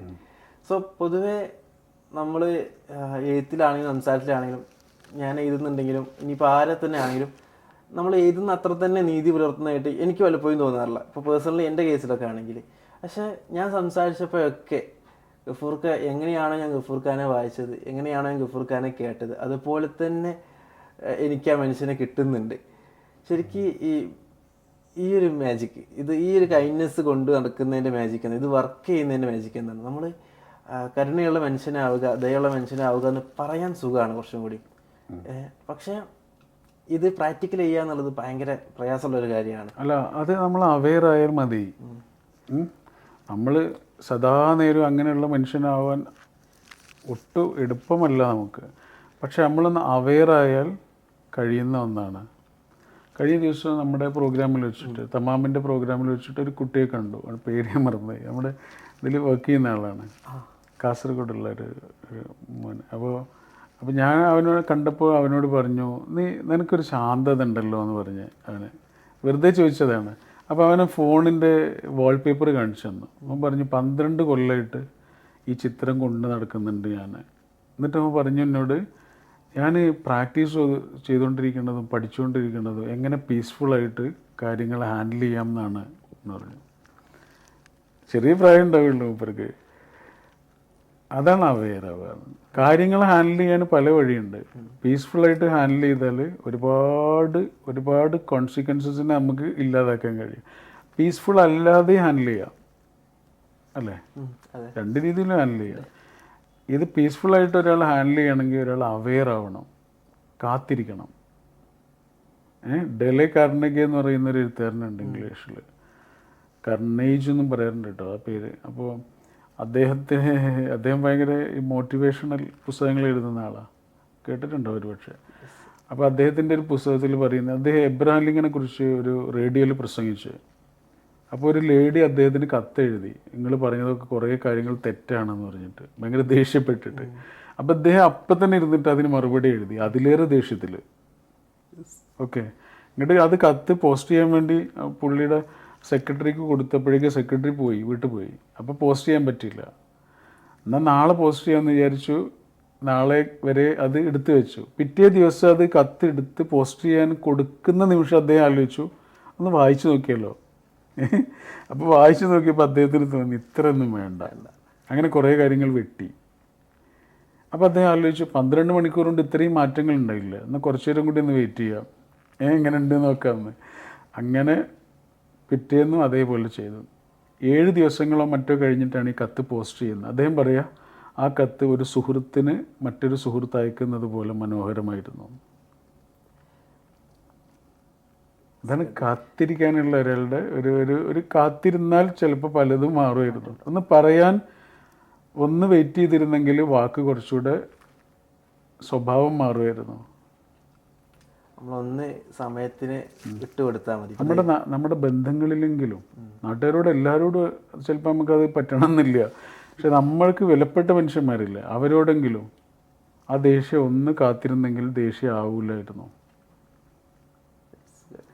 നമ്മുടെ വാക്കിനെ ഒന്ന് നിയന്ത്രിച്ചിരുന്നെങ്കിൽ എത്രയോ രാത്രികൾ സമാധാനമായിട്ട് കിടന്നുറങ്ങാമായിരുന്നു. ഈ ഇൻസ്റ്റാഗ്രാമിൽ കയറുന്ന സമയത്ത് ബയോലി ബിക്കമിങ് എന്ന് മാത്രമാണ് ഞാൻ കണ്ടിട്ടുള്ളത്. അതിലെന്തെങ്കിലും ഹിഡൻ, അത് ഇട്ട സമയത്ത് ബിക്കമിങ് എന്താ അറിയോ, 2 രീതിയിൽ ജീവിക്കുക. ബീയിങ് ആയിട്ടും ജീവിക്കുക, ബിക്കമിങ് ആയിട്ടും ജീവിക്കുക, അല്ലേ? ബീയിങ് ആവാൻ എളുപ്പമാണ്. ജീവനില്ലാത്തൊരു ജീവിയെ നമ്മൾ വെള്ളത്തിലേക്ക് ഇട്ടാൽ അതങ്ങനെ ഒഴുകിക്കോളും. എത്ര വലിയ തിമിങ്കലാണെങ്കിലും ഒഴുകും, അല്ലേ? എന്നാൽ ജീവനുള്ളൊരു ചെറിയ പരൽമീനിനെ ഇട്ടാൽ അതെന്താ ചെയ്യുക? ചിലപ്പോൾ അത് തിരിച്ചൊഴുകും. അത് മറ്റേത് ബിക്കമിങ്, മറ്റേത് ബീയിങ് ആണ്, ഇത് ബിക്കമിങ് ആണ്. ബീയിങ് ആവരുതേ എന്നാണ് ഓരോ ദിവസവും ആലോചിച്ചുകൊണ്ടിരിക്കുന്നത്. ബീയിങ് ആവുക എന്ന് പറഞ്ഞാൽ അതിനൊന്നും ഒന്നുമില്ല അവിടെ, ഒന്നുമില്ല. ഇപ്പോൾ നോക്കൂ, ഈ പിക്കാസി എന്ന് എഴുതിയ അക്ഷരത്തിൽ ഐ ഉണ്ട്, ഒരു എക്സ്ക്ലമേഷനും ഉണ്ട് അല്ലേ? ഐ എന്ന് എഴുതിയ ഇത്രയേ ഉള്ളൂ, ഒരു വരയും മുകളിൽ ഒരു കുത്തും കൊടുത്ത്. ഇതേ സാധനം തന്നെയാണ് ഒരു വരയും താഴെ ഒരു കുത്തും കൊടുത്തത് അല്ലേ? ഇത് ബീയിങ് ആണ്, അത് ബിക്കമിങ് ആണ്. കോടാനുകോടി മനുഷ്യർ വെറും ഒരു ഐ ആയിട്ട് ഇവിടുന്ന് ജീവിച്ച് മരിച്ചുപോയി. വളരെ കുറച്ച് മനുഷ്യർ തൻ്റെ ഉള്ളിലെ ഒരു അത്ഭുതത്തെ തിരിച്ചറിഞ്ഞു, തൻ്റെ ഉള്ളിൽ മറിഞ്ഞു കിടക്കുന്ന ഒരത്ഭുതത്തെ തിരിച്ചറിഞ്ഞു. അതാണ് ബിക്കമിങ്. ശരിക്ക് ഒരുപാട് പുസ്തകങ്ങൾ വായിക്കലുണ്ടെന്ന് അറിയാം. പുസ്തകങ്ങളിൽ നിന്നാണോ അതോ ആളുകളെ കേട്ടതിൽ നിന്നാണോ ഏറ്റവും നല്ല സ്റ്റോറീസ് കിട്ടിയിട്ടുള്ളത്? എനിക്ക് നല്ല സ്റ്റോറീസ് കിട്ടിയത് സിനിമകളിൽ നിന്നാണ്. സിനിമകളിൽ നിന്നാണ് എന്ന് പറഞ്ഞാൽ ആ സിനിമയിൽ അയാൾ പറയാതെ പറഞ്ഞ സ്റ്റോറികളിൽ നിന്ന്. അതാണ് സംഭവം. ഇപ്പോൾ ഒരു ഉദാഹരണം പറയാം, കുമ്പളങ്ങി നൈറ്റ്സ് എനിക്ക് ഭയങ്കര ഇഷ്ടപ്പെട്ടൊരു സിനിമ. അതിൽ സൗബിൻ്റെ ജീവിതത്തിൽ എല്ലാ തകർച്ചയുണ്ടായിട്ട് അയാൾ ആത്മഹത്യ ചെയ്യാൻ പോകുമ്പോഴാണ് ആ കാരണത്തിൻ്റെ പേരിൽ ചങ്ങാതി മരിച്ചു പോണത് അല്ലേ? ശരിക്കും സൗബിൻ ആത്മഹത്യ ചെയ്യാൻ വേണ്ടി പോവുകയായിരുന്നു. അപ്പോൾ ഇതിന് യാത്ര ചോദിക്കാൻ ചങ്ങാതിയോട് പറഞ്ഞ് ചങ്ങാതിയുടെ ഒരു വാക്ക് കേട്ട് ഇയാൾക്ക് സങ്കടമായി, ഇയാൾ ആത്മഹത്യ ചെയ്യാൻ ഓടിയപ്പോൾ പിന്നാലെ ഓടിയ ചങ്ങാതിയാണ് വീണ് മരിക്കുന്നത്. അങ്ങനെ ജീവിതത്തിൽ ഭയങ്കര ദുരന്തമാവുന്നു, ഡിപ്രസ്ഡ് ആവുന്നു. അവസാനം ഇയാൾ വീണ്ടും മരിക്കാൻ തീരുമാനിക്കുക. അങ്ങനെ മരിക്കാൻ തീരുമാനിച്ച അയാൾ പിന്നെ ആകെ ഒരൊറ്റ ആളോടെയൊക്കെ യാത്ര ചോദിക്കാനുള്ളൂ, അത് ആ ചങ്ങാതിയുടെ ഗർഭിണിയായ ഭാര്യയോടാ അല്ലേ? അങ്ങനെ ചെന്നിട്ട് ഒറ്റ കാര്യം പറയണേ, ഞാൻ പോവുകയാണ്, അവനോട് എന്തെങ്കിലും പറയണോ? ആദ്യം അവളെ കാലിൽ പോയിട്ട് വീഴും, എന്നിട്ട് പറയും ഞാൻ പോവുകയാണ്, അവനോട് എന്തെങ്കിലും പറയണോ എന്ന് ചോദിക്കും. അപ്പോൾ ഇവളാകെ ഞെട്ടിയിട്ട് ഇവളൊരൊറ്റ കാര്യം പറഞ്ഞാൽ, എനിക്കൊരു ഓട്ടോറിക്ഷ വിളിച്ചുകൊണ്ടിരുമെന്ന് ചോദിക്കും. വേദന ഉണ്ട്, ഗർഭിണിയാണല്ലോ. അപ്പോഴാണ് ഇവൻ്റെ സാധനം മാറിപ്പോവാണ്. ഇവൻ നേരെ ഓട്ടോറിക്ഷ വിളിക്കുന്നു, ഇവരെ ആശുപത്രിയിലേക്ക് കൊണ്ടുവന്നു, അവരെ കൂടെ നിൽക്കുന്നു, ആ കുട്ടിയെയും പെണ്ണിനെയും സ്വന്തം വീട്ടിലേക്ക് കൊണ്ടുവരുന്നു. ഇയാളുടെ ജീവിതത്തിൽ ഒരു മിഷൻ ഉണ്ടാവണം. ഇയാളുടെ ഉള്ളിലുണ്ടായിരുന്ന ഒരു വാക്യൂം, ഒരു ശൂന്യത ഇല്ലാതായി അവിടേക്ക് ഒരു സാധനം കയറി വരുന്നു. ഇത് സിനിമയിൽ അവർ പറയാതെ പറഞ്ഞ ഒരു കാര്യമാണ്. എനിക്ക് അതിൽ നിന്നാണ് ആ സ്റ്റോറി കിട്ടിയത്. മനസ്സിലായില്ലേ? ഒരു പക്ഷേ ഓരോ ആൾക്കും ഓരോ പെർസ്പെക്റ്റീവാണ്. ചിലർക്ക് കാഴ്ചയിൽ നിന്നായിരിക്കും, ചിലർക്ക് ഓഡിറ്ററി ആയിരിക്കും. എനിക്ക് സിനിമകളിൽ നിന്നാണ്, ആ ആള് പറയാതെ പറയുന്ന കാര്യങ്ങളിൽ നിന്നാണ് പലതും കിട്ടിയിട്ടുള്ളത്. ഇന്നലെ നമ്മൾ സ്പീച്ചിൽ ഇൻട്രസ്റ്റെല്ലാറിനെ കുറിച്ച് പറഞ്ഞില്ലേ? ഇൻട്രസ്റ്റെല്ലാർ എനിക്ക് ജീവിതത്തിൽ ഏറ്റവും ഇഷ്ടപ്പെട്ട മൂവി എന്ന് വേണമെങ്കിൽ പറയാം. അത്രയും തവണ കണ്ടിട്ടുണ്ട്. ശരിക്കും ആ ഒരു മകൾ അച്ഛൻ റിലേഷൻഷിപ്പ് തന്നെയാണ് അതിൽ. സത്യത്തിൽ അത് സയൻസ് ഫിക്ഷനാണ്. പറയാൻ ഉദ്ദേശിച്ച കാര്യം അതായിരിക്കണം എന്നില്ല, പക്ഷെ അയാൾ പറയാതെ, അദ്ദേഹമാണല്ലോ നോളനാണല്ലോ, ക്രിസ്റ്റഫർ നോളൻ. അപ്പോൾ പറയാതെ പറഞ്ഞത് നിന്നാണ് പലതും നമുക്ക് കിട്ടുന്നത്. അതിലാണ് ലൈഫ് കിടക്കുന്നത്. അതാണ് ഒരു ആർട്ട്. ശരിക്കും പറയാതെ പറയുന്നതാണ് നല്ല ആർട്ട്. ലൗഡല്ല, അത് സൈലൻ്റ് ആണ്. ശരിക്കും എഴുത്തുകളിൽ എനിക്ക് തോന്നുന്നത് കുറച്ചും കൂടി കിട്ടുന്നുണ്ട്. അതായത് ഓഫ്കോഴ്സ് എഴുതുന്ന ആൾ വിചാരിക്കുന്നതാവില്ല, അത് റിസീവ് ചെയ്യുന്ന ആൾ കറക്റ്റ് എടുക്കുന്നുണ്ടാവുക. ആളുകളുടെ ലൈഫ് വേറെ ആയിരിക്കും. ഞാനൊരു പ്രാവശ്യം ഗഫൂർക്കയുടെ വാക്ക് തന്നെ കേട്ടിട്ടുണ്ട്, എല്ലാ മനുഷ്യർക്കും ഒരേ കാര്യങ്ങളാണ് സംഭവിക്കുന്നത്, വ്യത്യസ്ത രീതിയിൽ സംഭവിക്കുന്നു എന്നുള്ളതാണ്. ഒരുപാട് മനുഷ്യരെ കേൾക്കുന്നതുകൊണ്ട് അത് കറക്റ്റ് കണക്ട് ചെയ്യാൻ പറ്റുന്നുണ്ടാവും. സമാധാനത്തിൽ ജീവിക്കുന്ന മനുഷ്യന്മാർ അവർക്ക് സങ്കടങ്ങൾ ഇല്ലാഞ്ഞിട്ടല്ല, അവർ സങ്കടങ്ങളെ കൈകാര്യം ചെയ്യാൻ പഠിക്കുന്നതുകൊണ്ടാണ് അല്ലേ? ഒരു നല്ല തെളിഞ്ഞ പുഴയിലൂടെ കുറേ താറാവുകൾ ഇങ്ങനെ ഒഴുകി വരുമ്പോൾ എന്ത് രസമുള്ള കാഴ്ചയായിരിക്കും അല്ലേ? വെറുതെ ഇമാജിൻ ചെയ്ത് നോക്ക്, നല്ല തെളിഞ്ഞ പുഴയിലൂടെ കുറേ താറാവിൻ്റെ കൂട്ടങ്ങൾ ഇങ്ങനെ ഒഴുകി വരുമ്പോൾ നമുക്ക് ഭയങ്കര രസമുള്ളൊരു പീസ്ഫുള്ളായ കാഴ്ചയാണ്. എവിടെ നിന്ന് നോക്കുമ്പോൾ? കരയിൽ നിന്ന് നോക്കുമ്പോൾ. അതേ പുഴയുടെ താഴെ നിന്നാണ് നോക്കുന്നതെങ്കിലോ എന്താ കാണാം? പെടയുന്ന കാലുകളാണ് കാണാം അല്ലേ? പെടയുന്ന കാലുകളാണ്, താഴേക്ക് വീണ് പോകാതിരിക്കാൻ പെടയുന്ന കാലുകളെ കാണാം. ഇങ്ങനൊരു പെടച്ചിൽ എല്ലാ മനുഷ്യൻ്റെ ഉള്ളിലുണ്ട്. എല്ലാ മനുഷ്യൻ്റെ ഉള്ളിലും ഒരു ഏകാഗിയോ ഒരു ആധിയുള്ള ആളോ പേടിയുള്ള ആളോ ഒക്കെ ഉണ്ട്, ഒരു പെടച്ചിൽ. അത് എല്ലാവരും കാണണമെന്നൊന്നുമില്ല. ഓക്കെ, അതിനെയാണ് ഒരാൾ ഭംഗിയായിട്ട് കൈകാര്യം ചെയ്യുന്നത്. അത് കൈകാര്യം ചെയ്യാൻ പഠിക്കലാണ് ശരിക്കും ഒരാൾ ജീവിതത്തിൽ കിട്ടാനുള്ള ഏറ്റവും വലിയ പാഠം. അപ്പോൾ സമാധാനത്തിൽ ജീവിക്കുന്ന മനുഷ്യന്മാർക്ക് സങ്കടങ്ങളില്ലാത്തതുകൊണ്ടല്ല, അവരതിനെ കൈകാര്യം ചെയ്യാൻ പഠിച്ചു. ജീവിക്കുക എന്ന് പറഞ്ഞാൽ ജീവിതത്തിലെ പ്രതിസന്ധികളെ കൈകാര്യം ചെയ്യാൻ പഠിക്കലാണ്, ഒളിച്ചോടലല്ല. അതിനെ കൈകാര്യം ചെയ്യാൻ ഒരാൾ പഠിച്ചുണ്ടാക്കുന്ന വിദ്യാഭ്യാസമാണ് കിട്ടാവുന്നതിൽ വെച്ച് ഏറ്റവും വലിയ A+.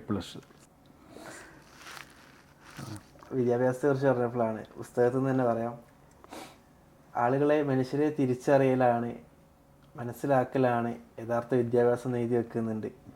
പക്ഷെ ഇന്ന് നമ്മൾ കാണുന്ന ന്യൂസുകളിലൊക്കെ അധ്യാപകനോട് കയർക്കുന്ന വിദ്യാർത്ഥികളെ കാണാം. അതുപോലെ തന്നെ ഭയങ്കര രക്തത്തിന് മണമുള്ള ന്യൂസുകളാണ് നമ്മൾ നാട്ടിൽ നിന്ന് കേൾക്കുന്നത്. നമ്മളെപ്പോഴും സ്നേഹത്തെയും കരുണത്തെയും കുറിച്ച് നമ്മൾ സംസാരിക്കുന്നുണ്ട്, പക്ഷേ മനുഷ്യരിൽ ഇത് ഇൻജക്റ്റ് ആവാതെ പോകുന്നതിൻ്റെ സിറ്റുവേഷൻസിനെ കുറിച്ച് എപ്പോഴെങ്കിലും ചിന്തിച്ചിട്ടുണ്ട്? ഓരോ ആൾക്കും ഓരോ സ്ഥാനം ഉണ്ടെന്നും ഓരോ ആൾക്കും ഓരോ വിലയുണ്ടെന്നും തിരിച്ചറിയലാണ് ഏറ്റവും വലിയ പാഠം. ഇപ്പോൾ ഇതൊരു ഓഫീസ് റൂമല്ലേ, ഇവിടെ എവിടെയെങ്കിലും ഒരു വേസ്റ്റ് ബിന്ന് കിടക്കുന്നുണ്ടാവും അല്ലേ? നമ്മൾ ആവശ്യമില്ലാത്തത് കൊണ്ടുപോയി ഇടുന്ന സ്ഥലമാണ്. നമുക്ക് ആവശ്യമില്ലാത്തതാണ് ഇടുക. നമ്മൾ കാലുകൊണ്ട് ഇങ്ങനെ തട്ടുക ചെയ്യുക, കൈ കൊണ്ട് വല്ലാതെ എടുക്കുക പോലും ഇല്ല. ഒരുപക്ഷെ ഒരു ടിഷ്യൂ കൊണ്ടൊക്കെയാണ് നമ്മൾ കൈ കൊണ്ട് തൊടുക പോലും ചെയ്യുക, നേരിട്ട് തൊടില്ല. അത്രയും നമ്മൾ അവഗണിക്കുന്ന ഒരു വേസ്റ്റ് ബിന്നാണ്. പക്ഷെ ആ വേസ്റ്റ് ബിൻ ഒരു ദിവസം ഇല്ലാതായാലും എന്തിരിക്കും ആ റൂമിൻ്റെ അവസ്ഥ? വെറുതെ ഒരു ആലോചിച്ചാൽ.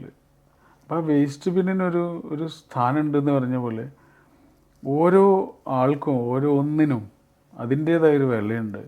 ആ വില തിരിച്ചറിയലാണ് പ്രധാനം. ഇപ്പോൾ യന്ത്രവൽകൃതമായൊരു ലോകത്താണ് നമ്മൾ ജീവിക്കുന്നത്. അപ്പോൾ യന്ത്രവൽകൃതമായൊരു ലോകത്തിൻ്റെ പ്രശ്നം, മനുഷ്യർ കൂടുതൽ സമയവും യന്ത്രങ്ങളായിട്ടാണ് സഹവസിച്ചുകൊണ്ടിരിക്കുന്നത്.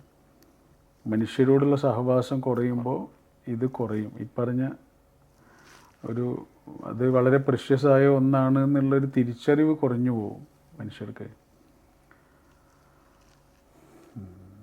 നെരൂദ പറഞ്ഞൊരു വാക്ക് ഇന്നലെ നമ്മൾ പറഞ്ഞിരുന്നില്ലേ, യന്ത്രങ്ങൾ ഉപയോഗിക്കാനുള്ളതാണ്, ടു ബി യൂസ്ഡ്. ഉപയോഗിച്ചിട്ട് അവിടെ വെക്കണം. അത് തൊട്ട് തലോടാനും ഉമ്മക്കാനുള്ളതൊന്നല്ല, അതവിടെ വെക്കണം അല്ലേ? പക്ഷെ മനുഷ്യന് എന്തിനുള്ളതാ? മനുഷ്യർ ടു ബി ലവ്ഡ്. മനുഷ്യനെ അങ്ങനെ ഒഴിവാക്കാനുള്ളതല്ല, അത് നിർത്താൻ പാടില്ലാത്തതാണത്. അത് കൂടെ തന്നെ ഉണ്ടാവേണ്ട അതാണ്. അതിന് മനുഷ്യൻ തന്നെ വേണം താനും അല്ലേ? ഇപ്പം എത്ര വലിയ AI വന്നാലും തലച്ചോറ് ചെയ്യണത് മാത്രമേ ചെയ്യാൻ കഴിയുള്ളൂ. തലച്ചോറ് ചെയ്യുന്നതുകൊണ്ട് മാത്രം നമുക്ക് ജീവിക്കാൻ കഴിയില്ല. ആർട്ട് ഓഫ് ലവിങ് എന്ന് പറഞ്ഞൊരു പുസ്തകമുണ്ട്, വായിച്ചിട്ടുണ്ട് നിങ്ങൾ? എറിക് ഫോമിൻ്റെ പുസ്തകം. അതിൽ അദ്ദേഹം പറയുന്നുണ്ട് എന്താണ് സ്നേഹം, എന്തിനാണ് സാധനം, എന്തിനാണ്. അപ്പോൾ അതിന് ഉപരി കൊടുക്കുന്ന ഉത്തരമാണ് mature answer to the problem of existence എന്നാണ് പറയുന്നത്. ജീവിക്കുക എന്നുള്ളതൊരു വലിയ പ്രശ്നമാണ്.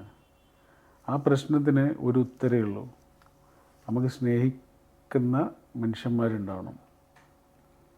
അതില്ലാതാകുമ്പോഴേ അത് മനസ്സിലാവുള്ളൂ. കിട്ടുന്ന ഒരാൾക്ക് ചിലപ്പോൾ അതിൻ്റെ വിലയൊന്നും മനസ്സിലാവില്ല.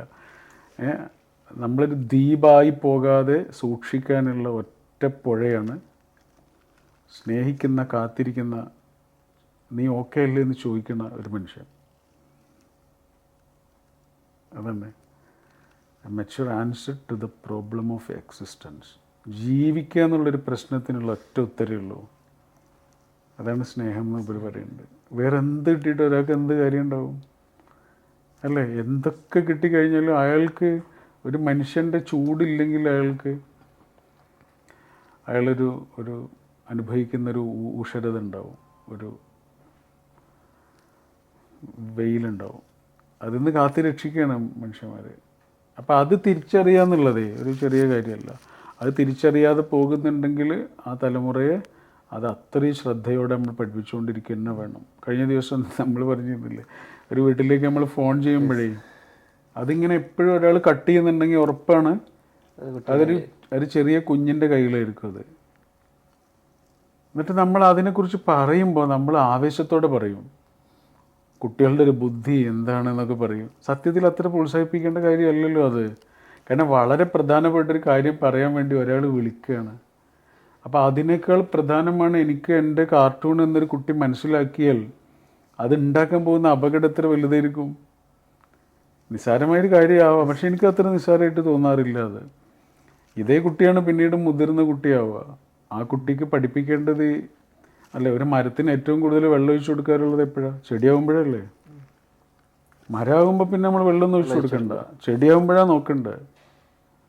ചെറിയ വേരുള്ളപ്പോഴാണ് നോക്കണ്ടേ. വലിയ വേരുണ്ടാകുമ്പോൾ അത് വെള്ളം അന്വേഷിച്ച് കണ്ടെത്തും. അപ്പോൾ ചെറിയ കുട്ടിക്ക് തന്നെയാണ് പഠിപ്പിച്ചു കൊടുക്കേണ്ടത്. യന്ത്രങ്ങളെക്കാൾ പ്രധാനമാണ് മനുഷ്യന് പഠിപ്പിച്ചു കൊടുക്കണം. ശരിക്ക് ചെറിയ കുട്ടി ആയിരിക്കുമ്പോൾ തന്നെ നമ്മൾ തുടങ്ങണം എന്നാണ്. ഇപ്പോഴത്തെ ജനറേഷൻ നമ്മൾ കാണുന്നത്, കുട്ടികൾ ഫോൺ കിട്ടി കഴിഞ്ഞാൽ കരച്ചിൽ നിർത്തും. പണ്ടൊക്കെ അമ്പിളിമാമനെ കാണിച്ചു തന്നിട്ടായിരുന്നു നമ്മുടെ കരച്ചിൽ നിർത്തിയിട്ട്, അല്ലെങ്കിൽ കഥകൾ പറഞ്ഞിട്ടായിരുന്നു. ശരിക്ക് ചെറിയ സമയത്ത് തന്നെ പാരൻറ്റിങ് മാറ്റം വരുത്തുന്ന രീതിയിലായിരിക്കണം നമ്മുടെ ഇനിയുള്ള. അപ്പോൾ നമുക്ക് ശരിക്കും പാരൻറ്റിങ് പഠിക്കേണ്ട സിറ്റുവേഷൻ ഇല്ലേ ഈ കുട്ടികളെ കരുണയും സ്നേഹമൊക്കെ പഠിപ്പിക്കണമെങ്കിൽ? അത് വലിയ ടാസ്ക്കാണ്. നമ്മൾ കല്യാണം വേണോ വേണ്ടേ എന്നുള്ളതിനെ കുറിച്ച് ആലോചിക്കുന്നതിലേറെ ആലോചിക്കേണ്ടത് ഒരു കുട്ടി വേണോ വേണ്ടേ എന്നുള്ളതിനെ കുറിച്ചാണ്. അതാണ് പാരൻറ്റിങ്. കാരണം ഒരു എക്കോ സിസ്റ്റമാണ് പ്രധാനം. ഒരു വിത്തിന് വളരണമെങ്കിൽ ആ എക്കോ സിസ്റ്റം ഉണ്ടാക്കാൻ നമുക്ക് പറ്റുന്നില്ലെങ്കിൽ ആ വിത്ത് ഇവിടെ വളരുന്നതിൽ നമ്മൾ ചെയ്യുന്നതിലൊരു ശരിയില്ലായ്മ ഉണ്ട്. അപ്പോൾ ഒരു പേരൻ്റ് ആവുക എന്ന് പറഞ്ഞാൽ നേരത്തെ നമ്മൾ ആദ്യം പറഞ്ഞെടുത്ത് ഇങ്ങനെ തിരിച്ചു പോവുക, അവെയർ ആവുക എന്നാണ്. കുട്ടികളെ ശ്രദ്ധയോടെ വളർത്തുക എന്നാണ് നമ്മൾ പറയുക. അതിനേക്കാൾ നല്ലത് കുട്ടികൾ വളരുന്നത് ശ്രദ്ധിക്കുക എന്നുള്ളതാണ്. ശ്രദ്ധയോടെ വളർത്തലല്ല, വളരുന്നത് ശ്രദ്ധിക്കല. അപ്പോൾ വളരുന്ന കുട്ടിയാണ്, നമ്മൾ വളർത്തുന്നൊന്നുമില്ല. അതിനു വേണ്ടി ഒരു എക്കോ സിസ്റ്റമാണ് നമ്മൾ ഉണ്ടാക്കുന്നത്. ആ എക്കോ സിസ്റ്റമാണ് അച്ഛൻ, അമ്മ, പരിതസ്ഥിതികൾ, പാഠങ്ങൾ, പരിശീലനങ്ങൾ ഒക്കെ. ശരിക്കും ഒരുപാട് വായിക്കുന്നതിൽ ഏറ്റവും ഇഷ്ടപ്പെട്ട റൈറ്റർ ഇഷ്ടപ്പെട്ട റൈറ്റർ എനിക്ക് ജയമോഹനാണ്. അദ്ദേഹത്തിൻ്റെ ഒരു കഥ എന്തെങ്കിലും ഉണ്ടോ ഭയങ്കര ഇൻസ്പയർ ആയിക്കാൻ അല്ലെങ്കിൽ ഇഷ്ടപ്പെടാൻ? കിടപ്പോൾ ഒരുപാട് വായിക്കുന്ന ജയമോഹൻ്റെ അച്ഛനും അമ്മയും ആത്മഹത്യ ചെയ്തതാണ്. ജയമോഹൻ്റെ ആത്മകഥയാണ് ഒരു സിനിമ ആയിട്ട് മലയാളത്തിൽ ഇറങ്ങിയിട്ടുണ്ട്. പേരെന്തേലും ഒഴിമുറി. ശരിക്ക് ജയമോഹൻ്റെ ജീവിതമാണ്. അതിൽ ആസിഫ് അലി അഭിനയിച്ച കഥാപാത്രം ഉണ്ടല്ലോ. ഈ ജയമോഹൻ്റെ അച്ഛനും അമ്മയും ആത്മഹത്യ ചെയ്ത് ചെറിയ പ്രായമാണ് ഇയാൾക്ക്. അപ്പോൾ ഇയാൾ ആലോചിക്കുകയാണ്, ഞാനിനി എന്തിനാണ് ജീവിക്കുന്നത്. അങ്ങനെ അയാൾ അന്ന് കാസർഗോഡ് കുമ്പളയിൽ ജോലി ചെയ്യാം. കുമ്പളയിൽ റെയിൽവേ സ്റ്റേഷനിലേക്ക് തലവെക്കാൻ പോയി, അല്ല റെയിൽവേ പാളത്തിൽ തലവെച്ച് മരിക്കാൻ വേണ്ടി, ആത്മഹത്യ ചെയ്യാൻ വേണ്ടി പോയി. രാത്രിയാണ്. അങ്ങനെ ആത്മഹത്യ ചെയ്യാൻ വേണ്ടി പാളത്തിൽ ഇങ്ങനെ തലവെച്ച് കിടക്കുന്ന ജയമോഹന് തൊട്ടപ്പുറത്ത് എന്തോ ഇങ്ങനെ തിളങ്ങുന്നത് കണ്ടു. അപ്പോൾ അതെന്താണെന്നറിയാൻ വേണ്ടി എണീച്ചിട്ട് ഇങ്ങനെ നോക്കിയപ്പോൾ അതൊരു പുഴുവാണ്. തിളങ്ങുന്നത് പുഴു, മിന്നാമിന്നിയൊക്കെ പോലെ എന്തൊരു പുഴുവാണ്. അപ്പോൾ ഭാവനാശാലിയായ കവിയായ ജയമോഹൻ്റെ മനസ്സിൽ വന്നൊരു ചിന്ത എന്താണെന്നറിയോ? ഒരു പുഴു പോലും എത്ര തിളങ്ങിയിട്ടാണ് ഈ ലോകത്തുനിന്ന് പോണത്, ഞാനെങ്ങനെ പോകുന്നത്? ഞാൻ ഈ റെയിൽപാളത്തിൽ തലവെക്കാൻ വന്ന ആളാണ്. ഒരു പുഴു തിളങ്ങുന്നു. ഒരു പുഴു പോലും എത്ര തിളങ്ങിയിട്ടാണ് പോകുന്നത്, ഞാനിങ്ങനെയാണല്ലോ പോകുന്നത് എന്നുള്ള ഒറ്റ ചിന്തയിൽ നിന്നാണ് ജയമോഹൻ ആ റെയിൽപാളത്തിൽ നിന്ന് എഴുന്നേറ്റ് നടന്ന് ഇന്ന് 110 പുസ്തകങ്ങൾ എഴുതിയ എഴുത്തുകാരനായിട്ട് മാറിയത്. എന്തിനെന്നെ തിരക്കഥ എഴുതിയിട്ടുള്ള ആളാണ്. പൊന്നിയൻ സെൽവം അല്ലേ, PS, അതിന് എന്താണ് തിരക്കഥ എഴുതിയിട്ടുള്ള ആളെ കുറിച്ചാണ് ഈ പറയണത്. അവിടെ തീർന്നു പോകേണ്ട ഒരു ജീവിതത്തെ, ആയി പോകേണ്ട ഒരു ജീവിതത്തെ അത്ഭുതമാക്കി മാറ്റിയ അതാണ് ജയമോഹൻ്റെ എഴുത്തുകളും അങ്ങനെ തന്നെ. ഓക്കെ. ശരിക്കും എഴുതി തുടങ്ങിയപ്പോൾ ഞാൻ 2-3 പുസ്തകങ്ങളൊക്കെ വായിച്ചിട്ടുമുണ്ട്. ഒരുപാട് കോഴ്സും വായിക്കുന്നുണ്ട്. ചില രാത്രികളിൽ നമ്മൾ വായിക്കുന്ന സമയത്ത് കുട്ടിയുടെ ഒരു ചെറിയ കുഞ്ഞിൻ്റെ ഹൃദയമുള്ളപ്പോലെ നിങ്ങൾക്ക് ഉറങ്ങാൻ പറ്റട്ടെ എന്ന് പറഞ്ഞിട്ട്, എഴുത്ത് എന്ന് പറയുന്നത് ഇന്നും ചർച്ച ചെയ്യപ്പെടുന്ന ഒരു കാര്യമാണ്. നല്ല എഴുത്ത് ഇതാണ്, മോശം സാഹിത്യം ഇതാണ്, അങ്ങനെയൊക്കെ ചർച്ചകൾ ഇപ്പോൾ സാഹിത്യ ലോകത്ത് നടക്കുന്നുണ്ട്. പക്ഷെ ഞാൻ കട്ടിയുള്ള വാക്കുകളൊന്നും കാണാതെ വളരെ ഏതൊരു മനുഷ്യനും നമ്മളെപ്പോഴും ബിഗിനർ എന്ന് പറയുന്ന രീതിയിലുള്ള ആളുകൾക്ക് പോലും വായിച്ച് മനസ്സിലാക്കാൻ പറ്റുന്ന എഴുത്തിൻ്റെ ആ ഒരു ഭംഗി എന്താണ് ശരിക്കും അങ്ങനെ ഒരു വേ ഓഫ് സ്റ്റൈൽ എടുക്കാനുള്ള കാരണം? നമ്മളോ യെസ്. അങ്ങനെ അത് നമ്മൾ ആലോചിച്ചിട്ട് ചെയ്യുന്നതല്ല അത്. നല്ല സാഹിത്യം എന്ന് പറഞ്ഞാൽ എന്താ, മനുഷ്യന് മനസ്സിലാവുക എന്നുള്ള അല്ലേ. ഒരു പ്രസംഗം നന്നാവാനുള്ള ഏറ്റവും നല്ല വഴി എന്താ, അത് പ്രസംഗമാവാതിരിക്കല. പ്രസംഗമാവുന്നതോടുകൂടി അതിൻ്റെ രീതി മാറുന്നു, സ്വഭാവം മാറുന്നു, സാധാരണത്വത്തിൽ നിന്ന് കവിഞ്ഞെന്തോ ആയി മാറുന്നു അല്ലേ. ഒരു എഴുത്ത് നന്നാവാനുള്ള ഏറ്റവും നല്ല വഴി, വായിക്കുന്ന ആൾക്കത്, ഒരു കുട്ടി വായിക്കുമ്പോൾ അക്ഷരങ്ങൾ കൂട്ടി വായിക്കാൻ തുടങ്ങുന്ന LKG കുട്ടി വായിക്കുമ്പോഴും ആ കുട്ടിക്ക് അത് മനസ്സിലാവലാണ് നല്ല സാഹിത്യം. ശരിക്ക് ഗഫൂർക്ക് അറിയാതെയും അറിഞ്ഞിട്ടും ഒരുപാട് പേരെ മെൻറ്റർ ചെയ്യുന്നുണ്ടാവും. നമ്മളൊക്കെ ഒരുപാട് കാര്യങ്ങൾ ഗഫൂർക്കയുടെ ക്യാരക്ടറിൽ നിന്ന് എടുക്കുന്നുണ്ട്, ഒരുപാട് കാര്യങ്ങൾ ഗഫൂർക്ക് പറയുന്ന എടുക്കുന്നുണ്ട്. ശരിക്കും ഗഫൂർക്കയുടെ ഒരു മെൻറ്റർ അല്ലെങ്കിൽ ഒരു ഗുരുസ്ഥാനത്ത് കാണുന്ന ഒരാളാണ് ഇയാളെ ഒരു റോൾ മോഡൽ എന്ന രീതിയിൽ, അല്ലെങ്കിൽ ഇഷ്ടപ്പെട്ടൊരു വ്യക്തി ഉണ്ടാവില്ല നമ്മൾ ലൈഫിലേക്ക് നമ്മൾ ഒരുപാട് നല്ല കാര്യങ്ങൾ എടുക്കുന്നില്ല? സത്യസന്ധമായിട്ട് പറഞ്ഞാൽ അത് ഫാദർ ബോബി ജോസ് കട്ടിക്കാട് തന്നെയാണ്. കാരണം അച്ഛനെ കണ്ടിട്ടില്ലായിരുന്നെങ്കിൽ, അച്ഛനെ കാണാൻ മീൻസ് കണ്ടുകൊണ്ടല്ല, അച്ഛനെ കണ്ടുമുട്ടലുണ്ടല്ലോ, അങ്ങനെ ഒരു കണ്ടുമുട്ടലില്ലായിരുന്നെങ്കിൽ ഈ ഇരിക്കുന്ന ആൾ ഉണ്ടാവില്ല. അതാണ്. അതേപോലെ എൻ്റെ ലൈഫിലേക്ക് വന്ന എൻ്റെ പെണ്ണ്, അവളും എൻ്റെ ലൈഫിലേക്കും വന്നിട്ടും ഇല്ലായിരുന്നു. ഈ രണ്ടാളുകൾ ഇല്ലായിരുന്നെങ്കിൽ ഇപ്പം നസീഫിന് ഉത്തരം പറയാൻ ഇവിടെ ഞാൻ ഇരിക്കില്ലായിരുന്നു, എൻ്റെ റൂട്ട് തന്നെ മാറിപ്പോയായിരുന്നു. അത്രയൊന്നും വൃത്തിയില്ലാത്ത റൂട്ടിലേക്ക് ഒരു പക്ഷേ എത്തിപ്പോകുമായിരുന്നു. കാഴ്ചപ്പാടുകളെ ഞാൻ പറഞ്ഞു കേട്ടോ. അതിൽ മാറ്റിമറിച്ച 2 U-turn ആയിരുന്നു ആ 2 മനുഷ്യന്മാർ. എന്തെങ്കിലും ഇൻസിഡൻറ്റ് ഉണ്ടോ മെൻഷൻ ചെയ്യാൻ? ഇൻസിഡൻറ്റോ? ഫാദർ നമ്മളെ ഇൻഫ്ലുവൻസ് ചെയ്തതിന് സമയമോ? ഫാദർ ആ പേര് പോലെ തന്നെയാണ് ഇൻഫ്ലുവൻസ് ചെയ്യുന്നത്. എന്തെങ്കിലും സ്പെസിഫിക് എന്നുള്ളതിനേക്കാളും ഫാദർ പഠിപ്പിച്ചു തന്നൊരു കാര്യങ്ങൾ സമാധാനമായിട്ട് പറഞ്ഞാലും ആളുകൾക്ക് മനസ്സിലാവുമെന്നും, ചെറിയ ചെറിയ കാര്യങ്ങളെ ശ്രദ്ധിക്കുമ്പോഴാണ് ഒരാൾ വലിയ ആളാകുന്നത് എന്നും ഒക്കെയുള്ള ഒരു സംഭവം ഉണ്ടല്ലോ. അത് അച്ഛൻ്റെ ജീവിതത്തിലൂടെ വളരെ ശാന്തമായി പറഞ്ഞു തന്നു. അതാണ് അത് സ്പെസിഫിക് എന്നുള്ളതിനെ കുറിച്ച് അങ്ങനെ പറയുന്നതിലേറെ അത് ത്രൂ ഔട്ട് അങ്ങനെയാണ് സംഭവിച്ചുകൊണ്ടിരിക്കുന്നത്. ജീവിക്കുകയാണ്. അതെ, അച്ഛനെ പരിചയമുള്ളവരൊക്കെ അങ്ങനെ തന്നെ പറയാറ്. ഞാൻ കേട്ടിട്ടുണ്ട്, സംസാരങ്ങൾ ഞാൻ കേട്ടിട്ടുണ്ട്. ശരിക്ക് ഗഫൂർക്കിൻ്റെ വൈഫ് വരുന്നതിന് മുമ്പുള്ള ഗഫൂർക്കയും ഇപ്പോൾ ഉള്ള ഗഫൂർക്കയും തമ്മിലുള്ളൊരു ഡിഫറൻസ് എന്താ, ഒരു ചേഞ്ച് എന്ന രീതിയിൽ പറയുവാണെങ്കിൽ? നിങ്ങളിപ്പോൾ എന്നെ കുറിച്ച് പറഞ്ഞ കുറേ കാര്യങ്ങളില്ലേ, അതൊക്കെ അയാൾക്ക് അവകാശപ്പെട്ടതാണ്. ഫുൾ ആൾക്ക് അവകാശപ്പെട്ടാണ്. സിംപ്ലി അങ്ങനെയാണ്. ശരിക്കും ഗഫൂർക്കനെ എങ്ങനെയാണ് ഡിഫൈൻ ചെയ്യുന്നത് ആസ് ഒരു ഹ്യൂമൻ ബീങ് എന്നതിനപ്പുറത്തേക്ക് ഇതാണ് എന്നുള്ള രീതിയിൽ? എനിക്ക് മഹത്വങ്ങളൊന്നുമില്ല, അതെനിക്കറിയാം. മഹത്വങ്ങളൊന്നുമില്ല. ബിക്കമിങ് നമ്മൾ പറഞ്ഞ ഈ പെർഫെക്ഷൻ എന്ന് പറയുന്നത് ഒരു സ്റ്റാറ്റസ് അല്ല, ഒരു പ്രോസസ്സാണ്. അതിന് തൊടാൻ കഴിയില്ല, തേടാനേ കഴിയൂ. അപ്പോൾ മഹത്വം അല്ലെങ്കിൽ നമ്മൾ ഒരാളെക്കുറിച്ച് പറയുന്ന നല്ല വാക്കുകളൊക്കെ അല്ലേ, അയാളത് ആയിക്കൊണ്ടിരിക്കുന്ന ഒരാളായിരിക്കും. മനസ്സിലായില്ല? അതിലേക്ക് എത്തുന്നൊരവസ്ഥയല്ല, അത് ആയിക്കൊണ്ടിരിക്കുന്ന ഒരവസ്ഥയാണ് ബിക്കമിങ്. അതാണ് എന്നെക്കുറിച്ച് എനിക്ക് നല്ലോണം അറിയാം. ഭൂമിയിൽ എനിക്ക് ഏറ്റവും നന്നായി അറിയുന്നത് തന്നെയാണ്. നിങ്ങൾ പറയുന്ന മഹത്വങ്ങൾക്കൊന്നും ഒരു ഉടമാവകാശവും എനിക്കില്ലാന്നേ നിങ്ങളെക്കാളൊക്കെ എനിക്കറിയാം. മനസ്സിലായില്ലേ? But becoming. ശരിക്കും എഴുത്തുകളിലുള്ള പോലെ ജീവിക്കാൻ ശ്രമിക്കുകയാണ്, അങ്ങനെയാണ് പറയുന്നത്. എനിക്ക് ബോധ്യമുള്ള കാര്യങ്ങളെ എഴുതാറുള്ളൂ. അല്ലാതെ ഒരാൾ പറയുന്നു എന്നുള്ളതുകൊണ്ടോ അല്ലെങ്കിൽ അവിടുന്ന് കണ്ടു എന്നുള്ളതുകൊണ്ടോ അങ്ങനെയൊന്നും എഴുതാറില്ല. എനിക്ക് ബോധ്യമുള്ള കാര്യങ്ങളെ പറയാറുള്ളൂ. ബോധ്യമുള്ള കാര്യങ്ങളെ എഴുതാറും പറയാറുള്ളൂ. ബോധ്യമില്ലാത്ത കാര്യങ്ങൾ പറയാറില്ല. അത് പറയുമ്പോൾ ഞാൻ എൻ്റെ വാക്കുകൾ ഇടറും. മനസ്സിലായില്ലേ? നമ്മളല്ലാതായി പോകും. നമ്മളല്ല, നമുക്ക് എക്സ്പീരിയൻസ് ഇല്ലാത്ത കാര്യം അത്.